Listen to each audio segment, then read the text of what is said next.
Today, I will give you the exact roadmap that 50 plus engineers used to land 100k to 300k offers inside our coaching program. First, I'll give you a high-level explanation of each step. I'll teach you how to analyze where you're constrained based on our experience and what you can aim for to achieve a higher paid offer yourself. And then I'll dive into each of the steps in more detail. By the end of the video, you'll know exactly what to focus on to get to the next level in your tech career. Enjoy.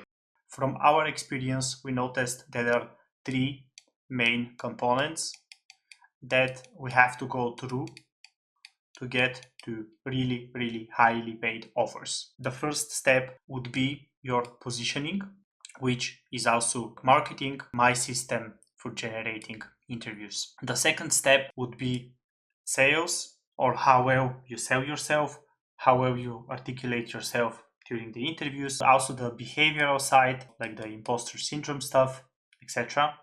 And last but not least, we have the tech skills, how well you do on technical rounds, exactly how you pass each of them. And of course, everything is amplified by the consistency itself.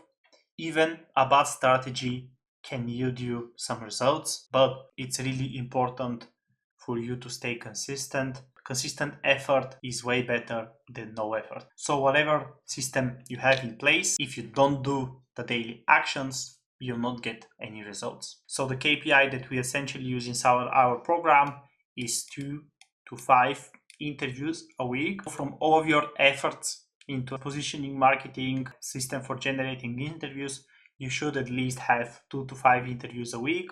This is going to more or less allow you to have a lot of interviews coming in. You kind of see it all the time. People apply for like 300 offers and they get only like 3 interviews, maybe 10 interviews, but that's not really doable, because in the end of the day, imagine if you have 2 interviews, so you fail like 50% here, and you would have only 1 interview. Or even if you pass like 100% of them, you have just 2 interviews. So you more or less have 2 chances of offers. And it gets worse when you have like multiple steps. I kind of simplified it to the behavioral part and the technical part.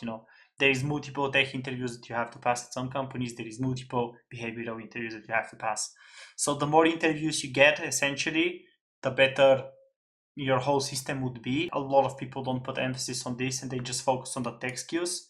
Sure, the tech skills are really important, but the interviews that you generate in the first place is what essentially will yield you the most results, because you're cramming up as much of it as possible. But of course, then we would have to pass more of the behavioral side and more of the technical side. From the behavioral side, we aim for 80% or like 100%. I really didn't know that this was an issue. I never really had problem with passing the behavioral stage, but I found out that was a very common problem.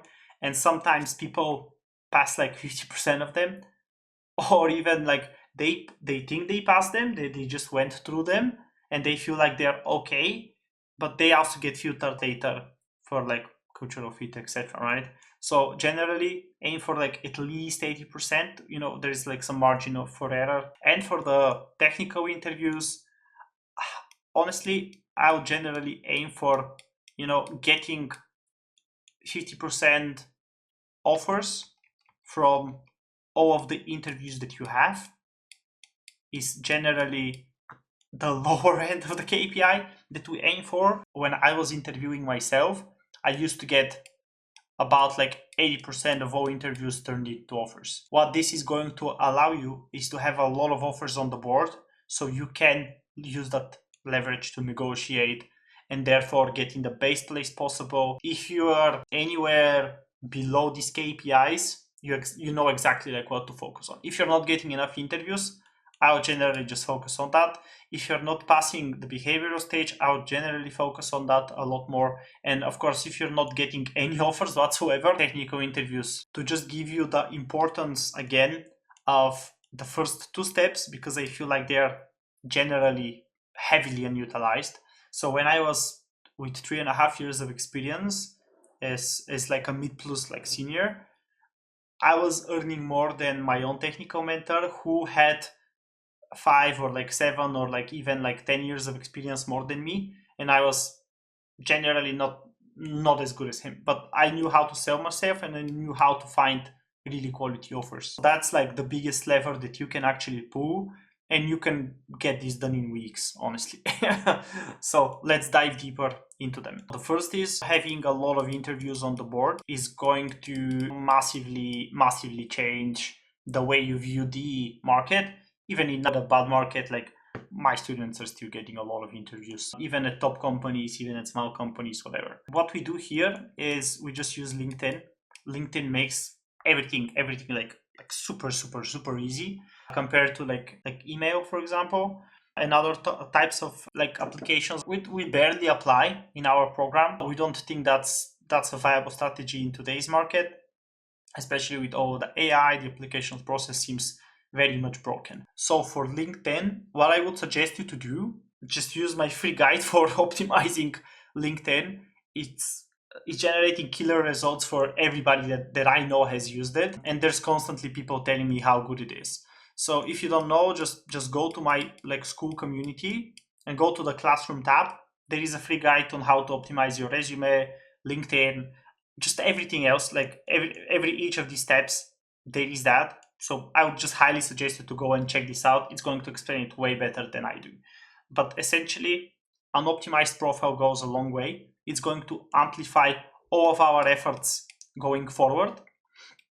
And it only takes 30 minutes. Honestly, it only takes 30 minutes. Don't listen to like some gurus, like you know your experience better than anyone else.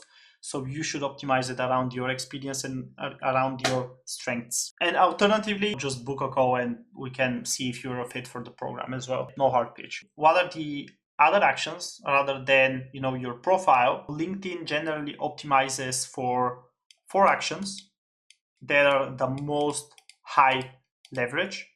The first one is personal brand. The personal brand would be, stuff like content, stuff like how well you interact on the platform. If you are spamming people and just, farming low level engagement. The second thing that LinkedIn optimizes for is if you are finding the right people. You're finding the right people for your specific case. That would be recruiters, hiring managers, developers, just overall, expanding your network and basically having more people in your initial network. I know some people aim for like 500 plus, but honestly, I feel like it's not really needed. Some of my clients are getting killer results with even like just 200 people, maybe even like 300 people. But just generally, finding the right people is the key here. You don't want to just add anybody in your network. The more you dilute your network, and the less LinkedIn is going to recommend people for you. For example, my profile right now is mostly with developers, so recruiters are not finding me anymore. And if I wanted to get back into the market again, I would just have to remove a lot of people that are not relevant to me. And this has to be relevant to the market you are applying for. It has to be relevant for just anything that you want to go for, right? So I cannot tell you what that is for you specifically, but you gotta find that out yourself, right? So the third part would be to engage with insights. You gotta engage on the platform, so that's like likes, comments, etc. But with high quality content, you stimulate your profile, it boosts it up. The idea of LinkedIn is to make people stay on the platform, and you're rating content as like valuable. That signals to LinkedIn that your profile is worth showing to other people as well, right? So you're contributing to the platform in a meaningful way. And last but not least is building relationships. You not only have to find the right people, but you must also chat with them, engage with them in the DMs. With recruiters, it can come up really naturally because you want to essentially apply for. But essentially building relationships with people, constantly having DMs and so on with people is really important, and this is heavily monitored by LinkedIn. LinkedIn takes all of these 4 steps and builds what they call the SSI, which is Social Selling Index. So based on this, it gives you a score. Usually the average score is about like 31, 32. The max is 100. You see people are not even close. My own score used to be around 80. Right now, because I trigger a lot of people, I think it's like somewhere along like 65. If you have 50 SSI, the platform is just going to massively recommend you to other people. Now that you know how to market yourself, now it's more or less time to know how to sell yourself, because now you have interviews on the board. Now let's make sure that we're presenting ourselves. How to sell yourself. And it's actually pretty easy than most people realize. I kind of combine it into 3 easy steps. The first and foremost is prep. So preparation, this can be in the form of research. Are you actually excited about the company that you're applying for? Do you know their like culture, etc.? You just gotta prep that. Even like 15-30 minutes is massive here. Most people don't prep whatsoever. You just gotta be excited for the companies. The second part is to learn how to pitch yourself effectively, consistently, using that research, their culture. Here you learn about the different types of people that they wanna like see for, and you just gotta implement that in your pitch. You would want to pitch yourself differently to anybody. I mean, I also have that in my community, by the way, but essentially you'd have to know how to prep yourself really fast and kind of systematize it. A lot of people don't even know how to prep themselves for like tell me about yourself question, which is like, what are you doing at this point? That's like the first question. You know, they never research their salary. What are you doing? Like walking into interviews, not knowing like anything. These are really like important steps. The next like really like high leverage is its negotiations. So negotiations. I've seen people in my program, they increase 550k more than their own. Some people increased with like 5-10%. I've also gotten like multiple 10-20% more just by negotiating. I feel like it's kind of the highest leverage thing that you can do. And if you don't know how to position what you're asking for, you essentially filter out more companies, or you won't ask for enough value, so they would like go away. How you again do that is through research. Everything comes down to it. You gotta know what salaries they're willing to give. Obviously, what's out there online, it's not what they would give you right away, so you'd have to like push that up. And it's, you know, learning negotiations is going to be one of the highest leverage things that you can do, and sometimes it can be just as easy as a few words, and that can essentially change how much you're earning throughout your career. So throughout the years, like a few words can massively affect it. Here I would suggest people to give out a range. Essentially, instead of giving out a solid number, just give out a range. It's going to be way easier. It's going to give you more room for negotiations. It's just way better than giving a one single number then they can anchor. You won't be pigeonholed into whatever you give them first. Sometimes it doesn't make sense to negotiate early, but it really depends on the company. But that's just a general guide. Now that you know how to sell yourself on a really high level, I feel like a lot of people won't even do that. Now we can actually move into what everybody focuses on. We see it all the time, like all of the boot camps, all of the technical prep services, all of the mock interview people, like people just massively value this step. I feel like that's overrated, because honestly, like if you nail these two, you go far better, because you know the market, you know how to sell yourself, you have constant stream of interviews, you won't be without a job ever, so you're not desperate to take anything that just they throw you your way. Let's dive deeper into it. I feel like the technical skills that they essentially test you, what the interviews are all about, doesn't really have anything to do with the real life scenario. So it's really weird, the industry that we have right now. But let's just summarize what I found out that you have to prepare for. Regarding the tech skills, there is generally 3 bullet points that we have to prepare for. It's the fundamentals. I feel like a lot of people don't have good fundamentals, and you would be surprised by like the amount of people that don't know the types in JavaScript. Which is like you use them all the time. Like I wouldn't even ask you like more advanced topics like event loop, even like less advanced topics like scope, hoisting, whatever. Of course, these are like JavaScript specifics, but you get my point. You see it all the time. People prepare for different types of interviews. They're like, oh, what is it going to be this time? Oh, how can I prepare for this? How can I prepare for that time? But if you know the fundamentals, you be prepared for anything. You know how to write in your language. You know how to use all of the frameworks. You know what they are. People just forget a lot of stuff, how the AI works on like the even like the bare bones. And without any good fundamentals, you cannot essentially scale because your fundamentals are weak. Then what I would offer is to people to learn system design. If you want to move to like the higher and higher like salaries, there is just nowhere around. You just gotta know how to design good and like scalable systems, and you gotta know what the components of the system design are. I'm not going to go into details in any of them because it's going to take more than 30 minutes. This video is going to be, but again, you can go ahead and look of each of the components that build a system, study them, see where they're used, know how to utilize different types of databases, for example, know how to use a loading balancer, like the classics, right? You can prep designing like Instagram, designing like Snapchat, all sorts of like platforms.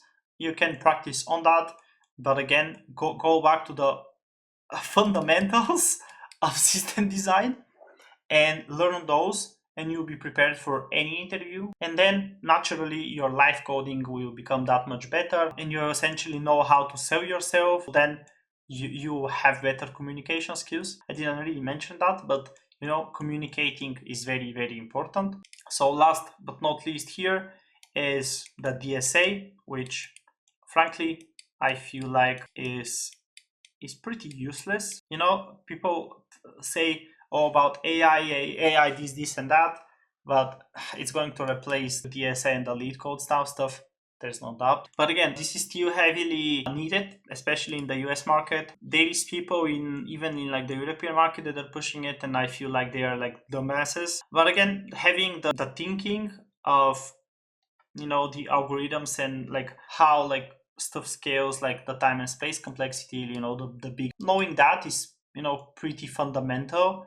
And I would generally just learn that with system design, and I feel like that's going to be everything that you need. That kind of also wraps up the tech skills.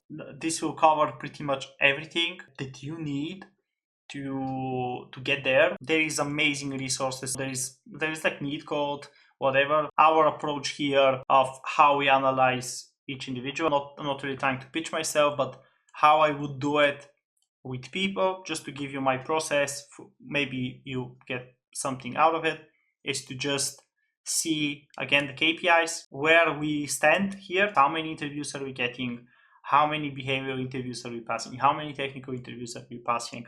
And if something here is below KPI, just focus on this, focus on this, focus on this. And then it becomes like really straightforward. Of course, if you need like special guidance, we'll always like try to help you out through the community or like through our program. I cannot recommend it more because I know how good my product is, and I strongly believe in helping people, and I've been doing it for years, even for free, and I'll keep doing it for free. That's why I create these videos.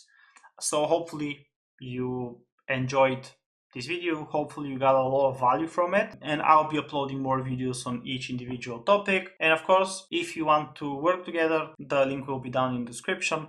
Apply to see if you're a fit. If you're not convinced yet, go ahead, check out my channel, check out my LinkedIn, go ahead and see the community. We have more than 1,000 members, and yeah, we'll see you next time.